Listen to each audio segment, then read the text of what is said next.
ጽድቅ በክርስቶስ ነው ያላችሁ ሰዎች ሰበር ዜና በለቅሶም ጀምረናል። ለቅሶ እንደሚያጸድቅ ታውቃላችሁ? ሶስት አይነት የሚያጸድቁ ለቅሶችን ልንገራችሁ። አንደኛው የክርስቶስን መከራ እያሰቡ ማልቀስ ነው። ክርስቶስ በመስቀል ላይ ያገኘውን መከራ እያሰቡ ማልቀስ። ሁለተኛ ስለ ውሸት በጆሮ ሰምተ ሊሆን ይችላል። በአካል ስንቀሳቀስ አሳያለሁ። ገብርኤል ግድስ የሚለው ነገር ቢኖር የራሱ ቀን ያውቀዋል። ሴትዮ ጥርግርግ አድርጎ ለሳምንት ለ15 ቀን ያባርርልኛል።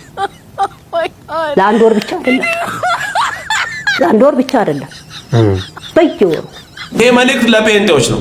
ጌታን ተቀበሉ እንጂ ቀልዴን አይደለም። ጴንጤዎች ግን የምር ጌታን መቀበል አለባችሁ። እስቲ የምር ይሄንን ጌታ ታውቁታላችሁ? የዘንግ እምነት እንደተጀመረ ታውቃላችሁ? በረከተ ዘንግ ብለናል። ማነው ሮጦ የሚመጣ ዘንጉን የሚነጋ? ዛሬ ዘንግ ይዘረጋላችሁ። ዘንጉን ትጨብጣላችሁ፣ ዘንጉን ትነካላችሁ፣ ዘንጉን ትጨብጣላችሁ፣ ዘንጉን ትነካላችሁ። የኢየሱስ እናት ቅድስት ድንግል ማርያም እቺ ናት ትክክለኛው ጌታችን እናት ማርያም አስገራሚ ናት፣ አስደናቂ ናት፣ ታዛዥ ናት፣ የተባረከች ናት። ቅዱስ መጽሐፍ እንደሚነግረን ግን እንደ ሰው ምርጫ የምትመርጧት አልነበረችም። ከታዋቂ ሴቶች መካከል አልነበረችም። እግዚአብሔር በጸጋ ይመረጣት።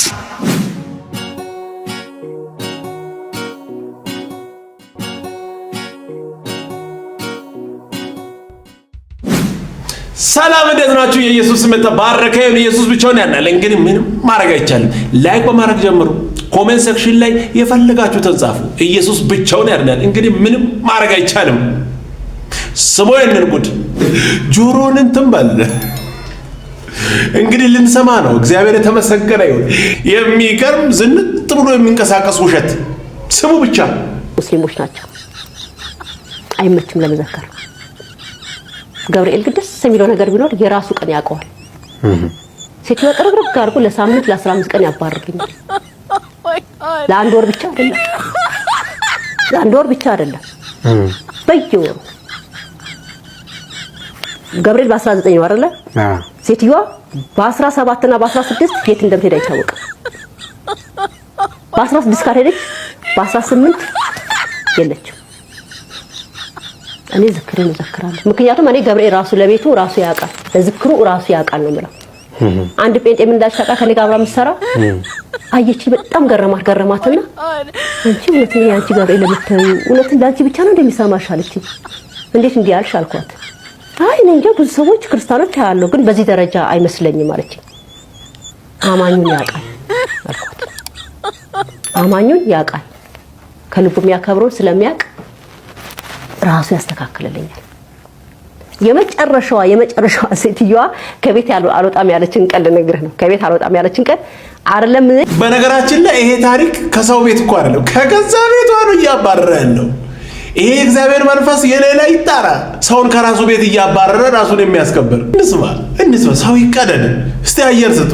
ውሃ እየጠጣሽ እሺ፣ እንቀጥል። እሷ ጨነቃት ጴንጤዋ ማለት ነው። ታውቃለሽ ለገብርኤል ያለኝን እንትን እና ምን ልታደርግ ምን እናድርግ? ከዛ የእናቷ ቤት ሰራተኛ እናትሽ አሟታልና እንደዚህ ብለሽ ደውዪ አላት። ገባ? ቢያንስ እንኳን ዳቦ ከመድፋት እንኳን ባልችል ሻማዋን እንዳበራ ገብቶሃል አይደል? ከዛ እናትዬው ደግሞ እውነትም ስኳር ተነስቶባቸው ነበረ። የኔም አፍ የልጅቷም እንትን እኩል አልሆነም ሲያግዘኝ ከቅዱስ ገብርኤል። ከዛ ሄደውላት ሄደች። ዳቦ መድፋት አልችልም፣ ምክንያቱም ወዲያው ልትመጣ ነው። በዛው ስለሆነች ቶሎ ትመጣብኛለች። ምንም አላረኩም። የሆነ የዱባይ ቂጣ አለ፣ እንደዚህ ቀጭን ቂጣ የሚጋገራል። እንግዲህ እንደው ገብርኤልዬ እንደው ይቅር በለኝ፣ ተደፍቼ እንደው ይቅር በለኝ።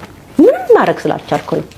የራሴ ነገር ስትሰጠኝ ሁሉ ነገር አስተካክላለሁ ብዬ ያቺን ቂጣ ቁርስ ተሳርኩኝና ሻማዬ ለኮስኩኝና ቡና እንኳን ያፈላሁባት መንቆርቆ ትንሽ የሷ ሴትዮዋ የምትጠጣባት መንቆርቆ እንዳትመጣብኝ ማለት ነው። በሷ እንትን አልኩኝና ልክ ልትመጣ መኪና ክላክስ ስታረግ ልብሴን ወደ ላይ ሰብስቤ የት ነው የሮጥኩት? ፎቅ መኝታ ቤቴ። እኛ ምንተኛው ፎቅ ነው። የት ነው ያስገባሁት? እኛ መኝታ ቤትም ስለምትገባ ሽንት ቤት ነው ያስገባሁት። ሻማው የልቤን ያውቃል። ምክንያቱም ቀኑ እንዲያልፍብኝ ስለማልፈልግ እና ገብርኤል በጠየቁት ነገሮች ፈጥኖ ይደርሳል። ወይኔ በቃ አበቃ፣ ወይኔ ጉዴ ባልኩት ሰዓት ላይ ያደርጋል። ታዲያ ይሄን ያልተከተልኩ ማን ለመከተል አለብኝ? በጠየቅነው ነገር ሁሉ ላይ የሚደርስ እግዚአብሔር አለ። መልስ ይዞ የሚመጣ አለ። የናዝሬቱ ኢየሱስ መጽሐፍ ነው የሚናገረው። ይሄ ኃላፊነቱ የተወሰነ የግል ውሸት ነው። በኢየሱስ ስም ስንቀደድ ራሱ እኮ ለሰፊ እንድመራ በኢየሱስ ስም ይከብዳል። አያችሁ፣ ሰው ከኢየሱስ ከተለየ አይኑን ከሱ ዞር ካደረገ እንደዚህ መንከራተታል፣ በሻማ በቂጣ በዳቦ። አረ ኢየሱስ ያድናል። ከብዙ ጉርቆ ነፃ ያወጣል። ኢየሱስ ብቻውን ያድናል። አረ አሜን በል። ክብር ለኢየሱስ ይሁን። ስሙን ለቅሶ እንደሚያጸድቅ ታውቃላችሁ? ሶስት አይነት የሚያጸድቁ ለቅሶችን ልንገራችሁ። አንደኛው የክርስቶስን መከራ እያሰቡ ማልቀስ ነው። ክርስቶስ በመስቀል ላይ ያገኘውን መከራ እያሰቡ ማልቀስ። ሁለተኛው ደግሞ ግፍአ ሰማዕታትን የሰማዕታትን መከራ እያሰቡ ማልቀስ ነው። ሰማዕታት ስለ ክርስቶስ ያፈሰሱትን ደም በእሳት የተቃጠሉትን ያንን መከራ እያሰቡ ማልቀስ የሚያጸድቅ ለቅሶ ነው። ሶስተኛውና የመጨረሻው ደግሞ ምንድነው ሲባል የራስን ኃጢአትና የጓደኛን ኃጢአት እያሰቡ ማልቀስ ነው። ወዳጅ አጋንንት ነው የሚያስለቅሰው እንጂ እግዚአብሔር አስለቅሶ አሰቃይቶ ሰውን አድኖ አያቅ። አጋንንት ነው በየግም ውሃው በየተራራው ድንጋይ እያሸከማችሁ ለመጽደቅ ለመዳን እያላችሁ የምትጎሳቆሉበት ምክንያቱ አጋንንት እንጂ እግዚአብሔር የሰው ልጅ ለማዳን አንድያ ልጁን በመስቀል ላይ ያርዳል እንጂ ሰውን አስለቅሶ አሰቃይቶ አያቅ። የመዳን መንገድ በእንደዚህ አይነት መልኩ ሆኖ አያቅ። የመጽደቅ መንገድ በዚህ በኩል ሆኖ አያቅም። እግዚአብሔር ይፍታችሁ። እንደ ልቤ የሆናችሁ ሰዎች ለጓደኛ ኃጢአት አንተ አልቅሰህለት አንተ ነው የምትድነው ትለኛለህ? እሺ ለኃጢአቱ እንኳን አልቅሼለት እሱ ጸድቆ ቢሆን እሺ ችግር የለም። እኔ ነኝ የምጸድቀው ለሱ አልቅሼለት። በክርስቶስ የመስቀል ሥራ አምነህ ሳይሆን አልቅሰህ ነው የምጸድቀው ትለኛለህ? የሞተልኝ እንዳለቅስ ነው እንዴ? በሱ አምኜ እንድድን እኮ ነው። እንዴት ነው እንደ ልባችሁ ነገሮችን መጨማመር? ደግሞ ዛሬ ሮብ ነው ስጋ እየበላችሁ በበዓል ቀን ማለት ነው። ለምን ሲባል ትናንትና ማክሰኞን ጾማችሁ የዛሬ ለማካካስ ለምን ዛሬ ሮብን አትበሉም? ሐሙስ ከታረደ ዓርብ ደግሞ ድጋሚ ላትበሉ። ስለዚህ ካልኩሌት አድርገው መሪዎቻችሁ ጥቅማቸውን የሚያስቡ ከርሳቸውን ስለሚያስቡ ምን ያደርጉ? ትናንትና እንጾሙ አሏችሁ። ከዛ ደግሞ ዛሬን እየበላችሁ ነው። ሐሙስን ትበላላችሁ፣ ዓርብ ችግር የለው። እንደ ልብ ማለት ነው። እግዚአብሔር ይፍታችሁ።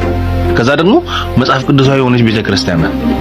የእግዚአብሔር ትእዛዝ ከሆነ እግዚአብሔር የሚወደው ነገር ከሆነ እንዴት ነው ቀን የምትቀይሩት? እንደ ልባችሁ ተነስታችሁ ለእግዚአብሔር ያንን ቀን ከቀደሳችሁለት እንዴት ነው ተነስታችሁ ቀን የምትቀይሩት? ለእናንተ እንዲመቻችሁ አድርጋችሁ ይፍታችሁ። እውነት ሌላ ምንም ምለው ነገር የለም። እግዚአብሔር ይፍታችሁ። መንከራተት የሚለውን ቃል በቃል እንዲህ ሲንቀሳቀስ ማየት ማለት ይሄ ነው። በክርስቶስ የሚሆነውን ነገር በለቅሶ አድርጎ መጣ። አቤት አቤት አቤት አቤት! ሰው የተሰማውን ሁሉ እያወራ ሰማይ ገባለሁ ብሎ ማሰብ አይከብድም? ኧረ ኢየሱስ ያድናል። እውነትም እግዚአብሔር ይፍታችሁ። ምንም ማድረግ አይቻልም።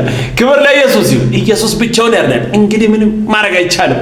ስሙ ይሄንን ኢየሱስ ሲባል ምናልክ ብሎ ጩቤ የሚያወጣ ሰው፣ ኢየሱስ ሲባል ምናልክ ብሎ ድንጋይ የሚያነሳ ሰው፣ ኢየሱስ ሲባል በትር የሚፈልግ ሰው፣ ድብድብ የሚያስነሳ ሰው፣ በዓሉን ግን ከልቡ ሲያከብር አትጠራጠርም? የዓለማዊ ስርዓት አይደለምን? መንፈሳዊ በዓል በሚመስል ነገር ላይ እዛ ጋር አንደኛ ሆኖ እንዴት ነው ሰው የኢየሱስ ጥምቀት ነው፣ ኢየሱስ ልደት ነው፣ ኢየሱስ ምናምን ነው ብለህ እዚህ ጋር ግን ረኛኛኛው ካለ ልክ ይመጣል ወይ? ረኛኛው ነው። በእኛ ጊዜ እንደዛ ጠጋ ብለህ ስማ፣ አሮጊት አግብቼ ኛው አንድ ጥርስ ያላት ኛው የምን በዓል ነው? የኢየሱስ ልደት ምንድን ነው? ሌላ ነገር እዛም ሁሉም እዛ ጋር እመናው ያሆ ወድሽ ነበረ ምንድነው እዚህ ጋር የኢየሱስ ይሄ ነገር ጥያቄ ይፈጥራል። ምንድነው እንደዚህ አየና መጽሐፉ ዓለማዊ ስርዓት አብሮ አይሄዱም፣ ግጥሙም አብሮ አይሄድም። ከዚህ ጉድ የፈታን ክርስቶስ የተባረከ ኢየሱስ ያድናል። ከዚህ ጉድ ተፈተናል። ኑ እናንተም ወደ ኢየሱስ። ኧረ ኢየሱስ ይፍታችሁ በጌታ በኢየሱስ። ዓለማዊነትና መንፈሳዊነት አንድ ላይ ተቀላቅሎ መሄድ አይሆንም። ክብር ለኢየሱስ ይሁን። ኢየሱስ ብቻውን ያድናል። ደስ የሚል ቆንጆ መልእክት። ሰውየንም ማነው ሮጦ የሚመጣ ዘንጉን የሚነካ? ዛሬ ዘንግ ይዘረጋላችኋል። ዘንጉን ትጨብጣላችሁ። ዘንጉን ትነካላችሁ። ዘንጉን ትጨብጣላችሁ። ዘንጉን ትነካላችሁ። ዘንጉን አታካባ ያዘሉ አታካባ ስሙኝን ንቁ ነው እሱ ምን ይነቀዋል? ንቁ ነኝ እኔ ብለህ መጥተህ አገልጋዮችን አንተ ነህ እንደምታጣራው። ከዘሪ ውስጥ ሰው አይውጣ። ከዘሪ ውስጥ በኢየሱስ ክርስቶስ ስም ዘር አይውጣ። ተረገም በሕያው በአምላኬ ስም። ምድርና ሰማይን የፈጠረ እግዚአብሔር አምላክ በዘሪ ውስጥ ሰውን አያውጣ። ይሄ ርግማኔ የትኛውም ነቢያቶች ፓስተር ሼክ ቄስ እንዳይሽረው ዘንድ አጸደኩኝ። በዚህ ቃል እውነተኛ የሆነው ቃል ሕይወቴ በዚህ ይበላሽ። አይስ በኢየሱስ ክርስቶስ ስም እንዳይስተካከል ዘንድ ረገምኩኝ። ያለኝ ጸጋ ላካፍል ብዬ የእግዚአብሔርን ቃል ይዤ ስመጣ በክፉ ሐሳብ መጥተሃል። አንተ የእፍኝ ልጅ ነህ። በኢየሱስ ስም ተረገም። ሺህ ጊዜ አናወራም። አያችሁ ቅዱሱን ቃል ይዘ ሕይወት የሚሰጠውን ሰላም የሚሰጠውን በረከት የሆነውን መጽሐፍ ቅዱስ ይዘ የእርግማን ቃል ትናገራለች። አሁን በዚህ መጽሐፍ ቅዱስ ውስጥ ክፉ እንድናወራ ሌላ ላይ መጥፎ ቃላትን እንድናወጣ የሚናገር አንድም ቦታ የለም። ዘንግ እያሳዙ መጽሐፍ ቅዱስን እንዳያነቡ እያዘናጉ ያሉ አሉ። እንደዚህ ክፉ ቃል የሚናገሩ አሉ። ለነዚህ ደግሞ ጠበቆች አሉ። አሁንም ይሄን እየሰሙ የሚናደዱ አሉ። ምንም ልረዳቸው አልችልም። በሐሰተኞች አትታለሉ። መጽሐፍ ቅዱስን የያዘ ሰው ሁሉ ነቢይ ነው ብላችሁ አትከተሉ። ዋጋ አትክፈሉ። በራሳችሁ ላይ መከራ አታምጡ። ቅዱሱን ቃል አንብቡ። እውነት ከጌታ ሰምቶ የሚናገሩ ሰዎች አሉ። ይህንን አምናለሁ። ነገር ግን ከዛ በላይ ሐሰተኞች ከየት እንደመጡ አይታወቅም። እንዳሸኑ ይፈሉት። በእነሱ እንዳትበሉ። ሌቦች አሉ፣ እውነተኞችም አሉ። ለዩ። እንደ እግዚአብሔር ቃል ይሁ። አሁን ከዚህ ምንድን ነው የምትቀበሉት? የሚራገም የሚሳደብ የስድብና የእርግማን አፍ ለዘንዶ ተሰጥቷል። እንግዲህ ከማን ተውሶ ለማን እያወሩ እንደሆነ ይሄው በአደባባይ ላይ የታወቀ ነው። ተጠንቀቁ ነው። ሌላ ምንም አይደለም። ክብር ለኢየሱስ ይሁን። ምንም ማድረግ አይቻልም። ብቻውን ሕይወት ይሰጣል። ስሙኝንም መጽሐፍ ቅዱስ በቤቱ የለው። መጽሐፍ ቅዱስ ተደርድሮ በራፍ ላይ ቢያይ እሱን አይገዛም። ቢልቃጥ ዘይት ይገዛል። በሽታ፣ ህመም፣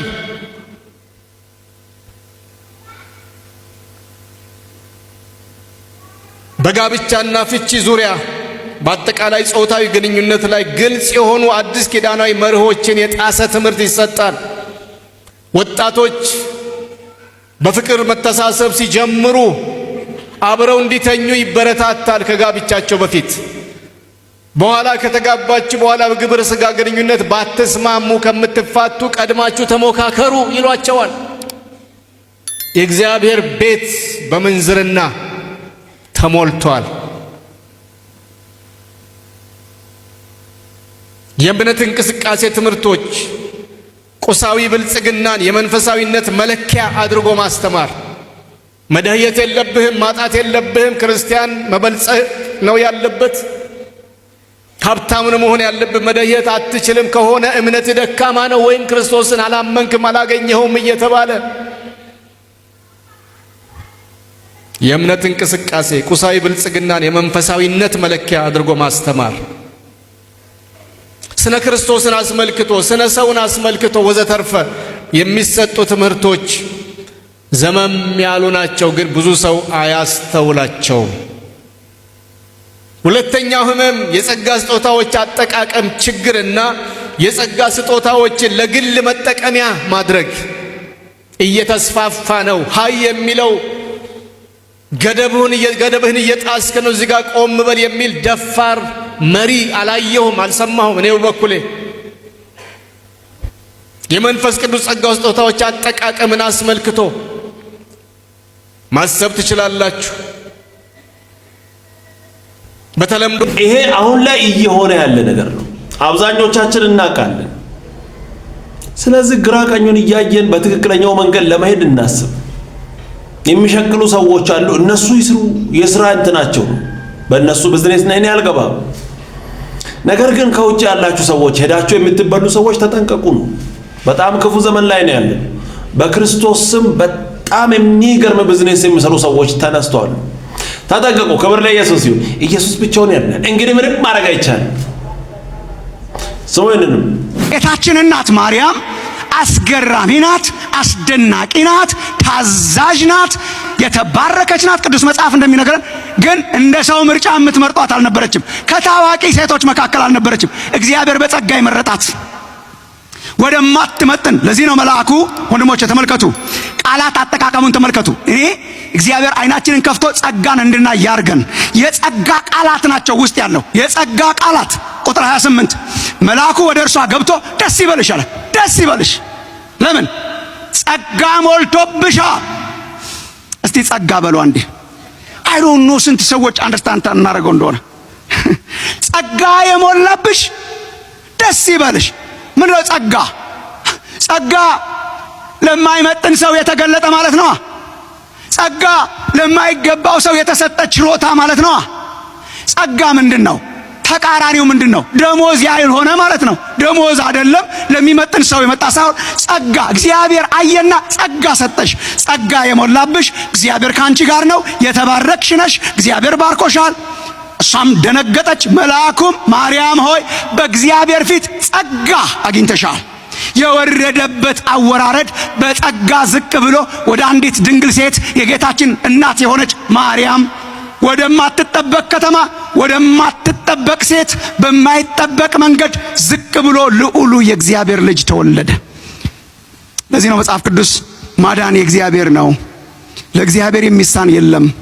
እርሷም እንደተናገራቸው የጌታችን እናት ማርያም በክንዱ ኃይል ነው ያደረገው ይላል። በክንዱ ኃይል በልደት ተሰብስባችን ተሰብስበን እንደዚህ መዘመራችንና መገረማችንና መደነቃችን ልክ ነው? አረ በጣም ሲያንስ ነው። ዛሬ አስደናቂ ነገር ነው የሆነው። በጣም ይሄ ዜና ስቲል ትኩስ ዜና ነው። የስ ለምን? የተወለደው ታላቁ ልዑል የእግዚአብሔር ልጅ ነው። ክብር ሁሉ ለኢየሱስ ይሁን። ደስ የሚል ቆንጆ መልእክት። ኢየሱስ ብቻውን ያድናል። እንግዲህ ምንም ማድረግ አይቻልም። ቀጣይ በሌላ እንገናኛለን። ሰብስክራይብ፣ ሼር፣ ላይክ ማድረጋችሁን እንዳትረሱ። ወዳችኋለሁ። ተባረኩ።